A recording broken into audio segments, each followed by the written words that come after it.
మా అబ్బాయి క్రైస్తవుడు కాలేదు. అయితే ఏం చేస్తావు? మా అబ్బాయి కాడా వాడు. వాడిని ఎలా ప్రేమిస్తానో అందరిని అలానే ప్రేమిస్తాను.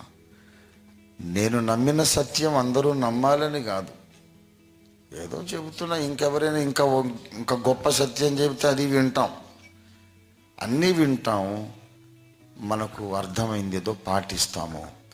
కానీ ఏ ధర్మం పాటించినా ఇంకొకరిని ద్వేషించడం మాత్రం అన్ని ధర్మాలకు విరుద్ధమే.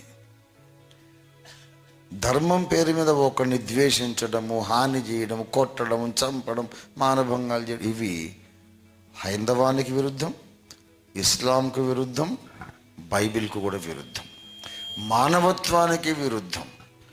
ముందు మంచి మనుషులు కండి బాబు, తర్వాత క్రైస్తవులు అవుతారు, హిందువులు అవుతారు, మీ ఇష్టం. ముందు మంచి మనుషులు అవుదాం. ఇది భగవంతుడి సందేశం. అందరికీ దైవాశీస్సులు.